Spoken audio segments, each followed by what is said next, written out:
स्वागत है भाई, स्वागत है। अब जिस पल का हम सभी को इंतजार था, भारत माता की, भारत माता की, भारत माता की। पूरे गावन गावन से जीतती जनता आई है। सब जने का हमार राम राम।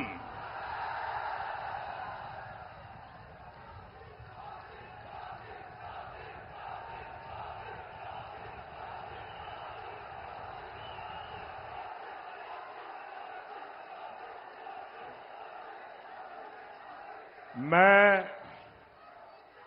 माता बड़ी चंद्रिका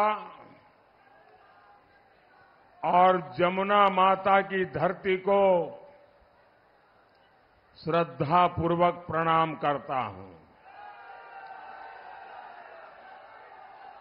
मैं रानी लक्ष्मीबाई की कर्मभूमि बुंदेलखंड को नमन करता हूं।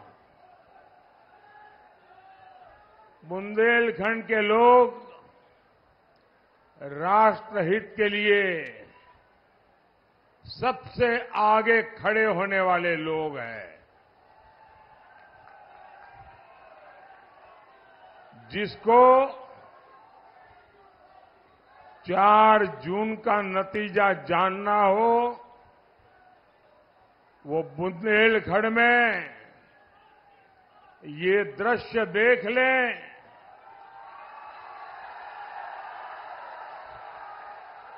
बुंदेलखंड कह रहा है, फिर एक बार, फिर एक बार, फिर एक बार। साथियों, यहां आप सबके बीच आने से पहले मैंने स्वामी ब्रह्मानंद जी को भी प्रणाम किया।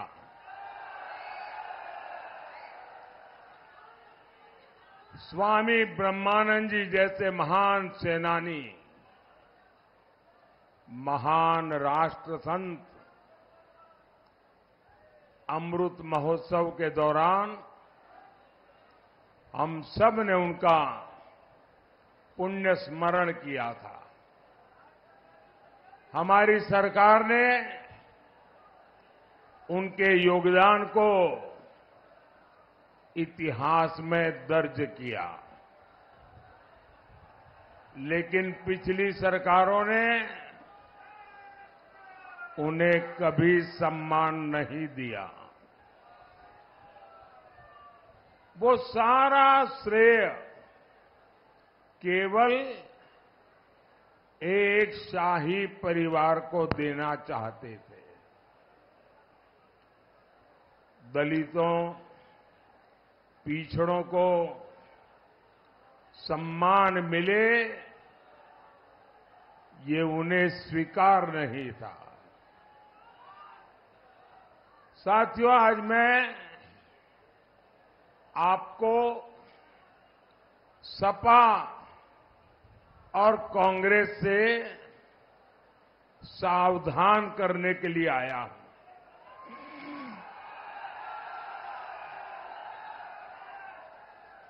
सपा कांग्रेस केवल आपका वोट तो ले लेते हैं, लेकिन ये लोग सरकार में आते हैं तो सौगात किसको बांटते हैं?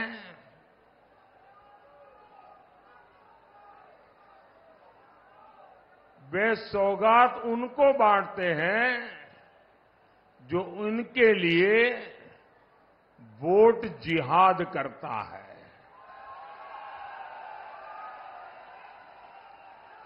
ये फोटो वाले सब फोटो नीचे रख दो और अपने हाथ नीचे करके आराम से बैठो।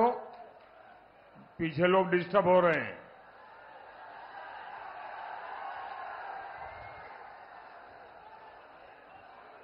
ये सब माताएं बहनें भी अपनी जगह पे बैठे जरा।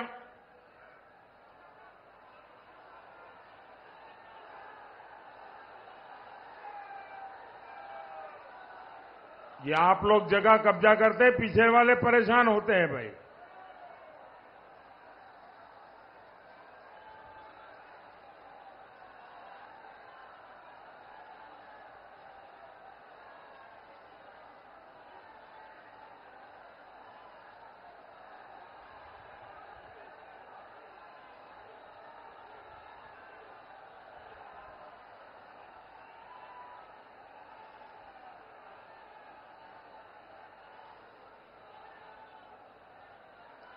भारत माता की, भारत माता की। भाइयों बहनों, इस बार तो सपा कांग्रेस ने चुनाव से पहले ही इरादे साफ कर दिए हैं। कांग्रेस कह रही है कि वो सबकी संपत्ति की जांच कराएगी। फिर आपकी संपत्ति में से एक हिस्सा अपने जो वोट जिहाद करने वाली वोट बैंक है, उन लोगों को दे देंगे। आप मुझे बताइए भाइयों, आपकी संपत्ति किसी भी सरकार को आप छीनने देंगे क्या? अगर मेरी बात पहुंची है तो सब लोग जवाब देना। क्या किसी भी सरकार को आप अपनी संपत्ति छीनने देंगे क्या? किसी को लूटने देंगे क्या? आपके माता पिता ने जो मेहनत करके कमाया है, उस पर आपका अधिकार है कि नहीं है? वो आपको मिलना चाहिए कि नहीं मिलना चाहिए? लेकिन ये सपा कांग्रेस वाले अपने चुनावी मैनिफेस्टो में कह रहे हैं कि वो एक्सरे निकालेंगे। आपके पास कितनी जमीन है, आपका घर कितना बड़ा है, आपके पास कोई गहने हैं क्या, आपका मंगलसूत्र कहां पड़ा है, और फिर आपकी जरूरत से ज्यादा जो भी है, जिसके पास नहीं है, वो वोट जिहाद वालों को बांट देंगे। क्या आपने अपने माता पिता की संपत्ति को बांटने देंगे क्या? आप फोटो निकालने में मशहूर हैं कि सुनते भी हैं? लग नहीं रहा है आप सुनते हैं। आपको फोटो में ज्यादा इंटरेस्ट है।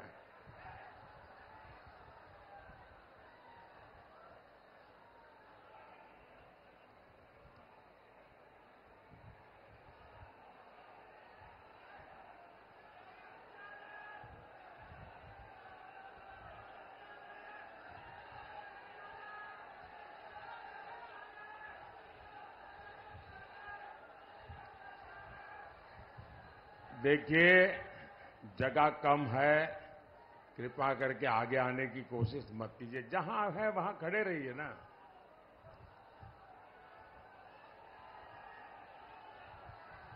अगर आप इजाजत दें तो मैं बोलना शुरू करूं। आप इजाजत दें तो मैं बोलना शुरू करूं।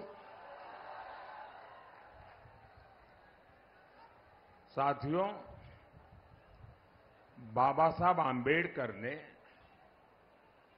धर्म के आधार पर आरक्षण का घोर विरोध किया था, और हमारी संविधान सभा ने भी तय किया था कि हमारे देश में कभी भी धर्म के आधार पर आरक्षण नहीं होगा। लेकिन जहां कांग्रेस सरकार है, वहां ये लोग दलितों, पिछड़ों, उनका आरक्षण कम करके उसे भी मुसलमानों को देना उन्होंने शुरू कर दिया है।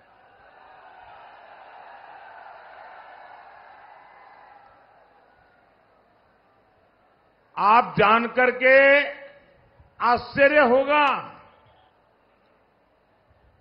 ये संविधान की कैसी अवहेलना करते हैं। बाबा साहब आंबेडकर के सपनों को कैसे चूर चूर करते हैं। उन्होंने कर्नाटका में क्या किया? कर्नाटका में जितने भी मुसलमान हैं उन सबको रातों रात उन्होंने ओबीसी बना दिया। एक थप्पा मार के कागज निकाल दिया। इसका परिणाम यह हुआ कि जो पिछड़ों का आरक्षण था उसमें वो आ गए तो सारा डाका डाल करके ले गए और सारे पिछड़े रह गए। और यही मॉडल ये पूरे देश में लागू करना चाहते हैं। आप क्या हमारे एससी, एसटी, ओबीसी का हक लूटने देंगे क्या? छीनने देंगे क्या? सपा कांग्रेस को ये पाप करने देंगे क्या? साथियों, इतना ही नहीं, अब ये संविधान बदलकर एससी, एसटी, ओबीसी का पूरा आरक्षण मुस्लिमों को देना चाहते हैं। मैंने समाजवादी पार्टी से कहा था, अरे आप तो दिन रात पिछड़ों की बातें करते हो, पिछड़ों की राजनीति करते हो, आप तो हिम्मत करके ये पिछड़ों के साथ जो अन्याय करने का षड्यंत्र चल रहा है, पिछले दरवाजे से पिछड़ों का आरक्षण लूटने का जो जाल बिछाया जा रहा है, जरा उसका विरोध तो कीजिए। लेकिन ये सपा वाले मुंह पर ऐसा ताला लगा के बैठ गए, ऐसा ताला लगा करके बैठ गए कि वो बोलने को तैयार नहीं है। क्या ये सपा वालों को भी माफ कर सकते हैं क्या? साथियों, कांग्रेस आपका आरक्षण खत्म कर रही है और सपा उसका समर्थन दे रही है। और किसकी खातिर? सिर्फ और सिर्फ जो वोट जिहाद करते हैं वो वोट बैंक के खातिर करना चाहते हैं। साथियों, सपा वाले तुष्टीकरण के लिए किसी भी सीमा तक जा सकते हैं। हमारे कल्याण सिंह जी देश के इतने महान नेता थे, उन्होंने पिछड़ों का इतना सम्मान बढ़ाया, उनका निधन हुआ तो सपा के मुखिया उन्हें श्रद्धांजलि देने तक नहीं गए। और कारण क्या है? कारण यही है कि हमारे कल्याण सिंह जी, बाबूजी राम भक्त थे, इसलिए मृत्यु के बाद भी कल्याण सिंह जी ने राम मंदिर के लिए अपनी सरकार बलिदान कर दी थी। अगर ये बाबूजी को श्रद्धांजलि देने जाते तो इनका वोट बैंक नाराज हो जाता। और वोट बैंक को खुश करने के लिए लोग क्या करते हैं? जब यूपी में एक माफिया की मौत होती है तो ये उसकी कब्र पर फातिहा पढ़ने पहुंच जाते हैं। साथियों, सपा कांग्रेस के कुशासन में बुंदेलखंड ने कितनी पीड़ा झेली है, कितनी बदहाली यहां हुई थी, ये लोग भूले नहीं हैं। एक जमाना था जब सूखा बुंदेलखंड की पहचान बन गया था। बूंद बूंद पानी के लिए हमारा बुंदेलखंड तरसता था। और सपा कांग्रेस की सरकारें क्या करती थी? योजनाएं निकालती थी, फीते काटती थी, दिए जलाती थी, अखबारों में एडवर्टाइजमेंट देती थी और फिर पैसा खा जाती थी। गर्मी में पानी की ट्रेनें चलाने की नौबत आ जाती थी। इतना ही नहीं, दुर्भाग्य तो वो था कि लोग स्टेशन पर जब ट्रेनें चलती थी, वहां पहुंच करके शौचालय में जो पानी आता है ट्रेन में, उसमें से भी पानी भर करके घर ले जाने के लिए एक दूसरे के साथ धक्का मुक्की करने की नौबत आती थी। आज जो नई पीढ़ी के लोग हैं, जो फर्स्ट टाइम वोटर है, शायद न उन्होंने ये देखा होगा न सुना होगा। मैंने बहुत सालों तक यहां संगठन का काम किया है। मैं आपके दर्द को जानता था और मेरे गुजरात में इस क्षेत्र के बहुत लोग रहते हैं, उनसे मेरा बड़ा निकट नाता है। वे जब यहां का वर्णन करते थे, आंख में से आंसू आ जाते थे। लेकिन सपा कांग्रेस ने यही हाल बना रखा था बुंदेलखंड का। साथियों, इन लोगों ने सूखे को, ये तो बुंदेलखंड की किस्मत है, हम क्या करें, हाथ ऊपर कर दिए थे। लेकिन साथियों,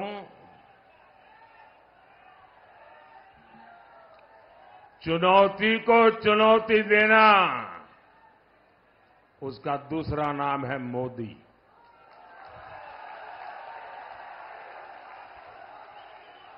और चुनौती से जो टकराता है, वही तो मोदी कहलाता है।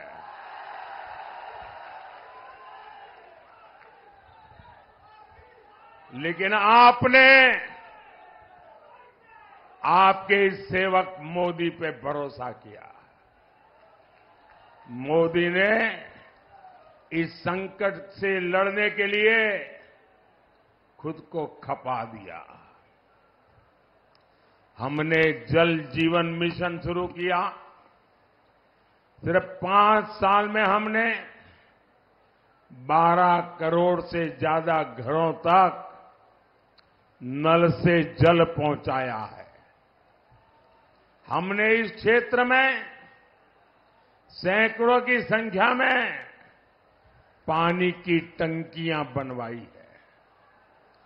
आज इस क्षेत्र में 400 से ज्यादा गांवों में पानी पहुंच चुका है। करीब 1.25 लाख घरों में शुद्ध पानी के कनेक्शन दिए जा चुके हैं। मैं बुंदेलखंड में काम की रिपोर्ट लगातार लेता रहता हूं। जो समस्याएं बची हैं, उन पर भी काम चल रहा है। हमारी सरकार ने केन बेतवा लिंक परियोजना पर भी काम शुरू कर दिया है। और केन बेतवा लिंक कैनाल के लिए हमारी सरकार आपको पानी मिले, आपकी पानी की समस्या दूर हो, इसलिए मोदी, ये सरकार 40,000 करोड़ रुपए से ज्यादा खर्च कर रही है।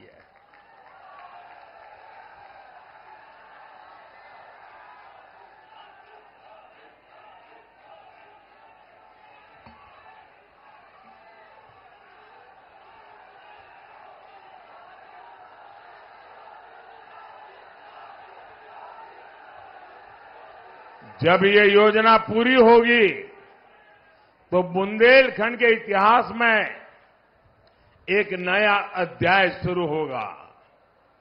विकास को नए पंख लग जाएंगे। और याद रखिएगा, ये योजना सिर्फ और सिर्फ भाजपा ही पूरा कर सकती है।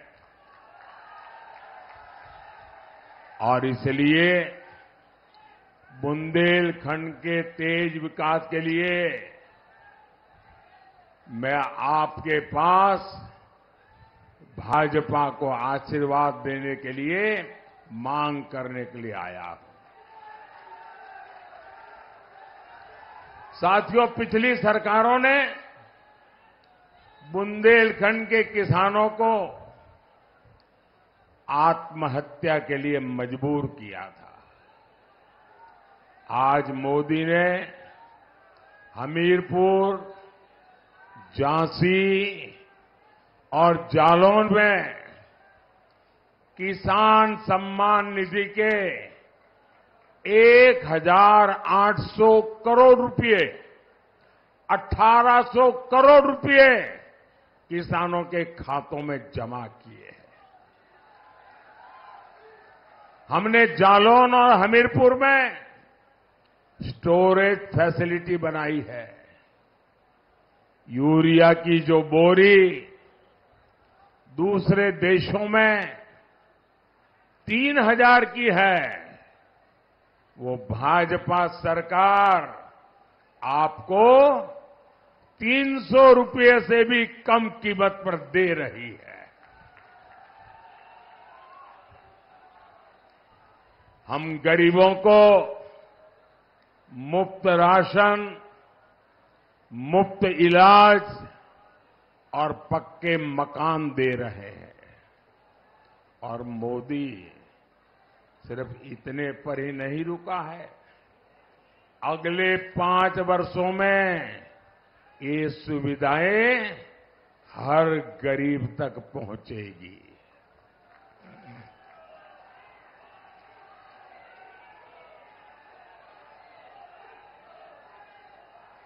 आप लोग मेरा एक काम करेंगे, अगर आप सबके सब हाथ ऊपर करके बताते हैं तो फिर मैं बोलूंगा। क्या आप मेरा एक काम करेंगे? आप मेरा एक काम करेंगे? आप मेरा एक काम करेंगे? आप गांव-गांव जाते होंगे, अलग अलग बस्तियों में जाते होंगे।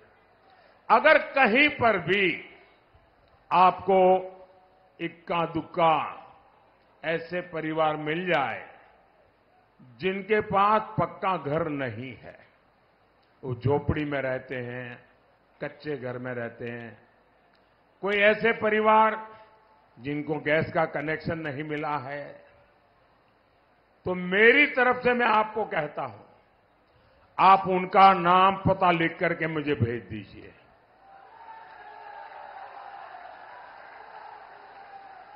और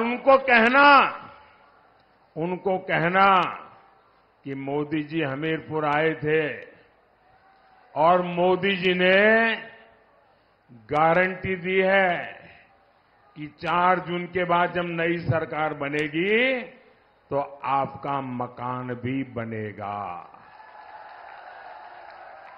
आप मेरी तरफ से उनको गारंटी दे देंगे? गारंटी दे देंगे? मेरे लिए तो आप ही मोदी है। और इस काम के लिए हम 3 करोड़ नए पीएम आवास बनाएंगे, ये मैं आपको गारंटी देता हूं। साथियों, हर परिवार में आजकल बुजुर्ग होते हैं, माता पिता, दादा दादी, चाचा चाची, नाना नानी, और जो बेटे बेटी कमाते हैं उनके पास 2 जिम्मेवारी होती है। एक तो अपने बुजुर्गों की सेवा करना, उनकी चिंता करना, खुद का ख्याल रखना और अपने बच्चों की परवरिश करना। और 70 साल की आयु के बाद कोई न कोई छोटी मोटी बीमारी तो आ ही जाती है, तो स्वाभाविक जो बेटा बेटी कमाते हैं उन पर एक नया खर्च आ जाता है, 1000-2000 रुपया। कभी बड़ी बीमारी आ जाए तो सब कुछ गिरवी रख देना पड़ता है। और इसलिए जो बेटे बेटी कमाते हैं उन पर आर्थिक बोझ न पड़े, इसलिए मोदी ने तय किया है कि आपके परिवार के कोई भी व्यक्ति हो, आपके परिवार के 70 साल से ऊपर के जो भी लोग होंगे, अगर उनको बीमारी हुई, इलाज की जरूरत हुई, तो खर्चा आपका बेटा मोदी करेगा। अब वो इलाज का खर्चा आपको नहीं करना पड़ेगा।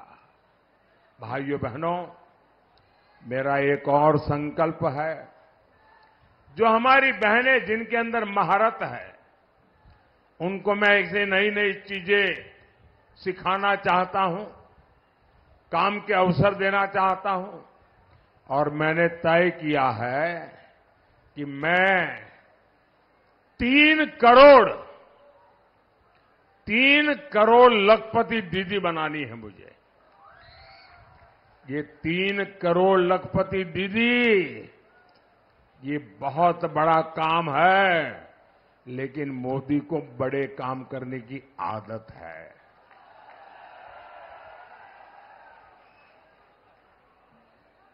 और ये मोदी की गारंटी है, और इसके लिए मुझे आपके आशीर्वाद चाहिए। साथियों, पिछली सरकारें कहती थी बुंदेलखंड तो बिहड़ है, बिहड़, वहां कौन जाएगा? मैं कहता हूं बुंदेलखंड वीरता और विकास की धरती है।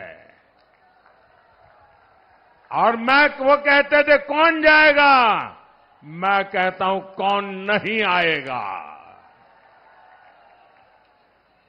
आज बुंदेलखंड एक्सप्रेसवे यहां विकास को रफ्तार दे रहा है। एक्सप्रेसवे के किनारे उद्योग धंधे लग रहे हैं। हमीरपुर में बड़ी बड़ी कंपनियां आ रही है। सुमेरपुर में सीमेंट फैक्ट्री भी लगी है। भाजपा सरकार देश में 2 डिफेंस कॉरिडोर बना रही है। मोदी ने तय किया 1 डिफेंस कॉरिडोर वीरों की धरती बुंदेलखंड में बनेगा। हमारा प्रयास है कि युवाओं को बुंदेलखंड छोड़ करके जाना न पड़े। हमारा संकल्प है बुंदेलखंड उद्योग और रोजगार का केंद्र बने। साथियों, आज आल्हा उदल की धरती से मैं एक और प्रश्न पूछना चाहता हूं। आप मुझे बताइए, राष्ट्र का स्वाभिमान, इस मिट्टी का सम्मान, कुछ इससे भी ऊपर हो सकता है क्या? हो सकता है क्या? मोदी ने कश्मीर से 370 हटाई। मोदी ने पाकिस्तान को मुंह तोड़ जवाब दिया। देश के स्वाभिमान के लिए मोदी दुनिया की बड़ी बड़ी ताकतों से भिड़ा। क्या ये सब इसलिए था कि कांग्रेस इस पर पानी फेरने की बात करे? आप देख रहे होंगे, कांग्रेस पार्टी कह रही है कि वो कश्मीर में फिर से आर्टिकल 300 वापस लाएंगे और लगा देंगे। कांग्रेस आजकल हमें धमकी दे रही है कि पाकिस्तान से डरो,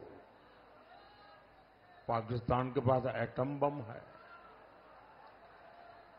मैं तो कहता हूं कांग्रेस के लोगों को बुंदेलखंड की इस धरती पर आकर समझना चाहिए कि वीरता क्या होती है।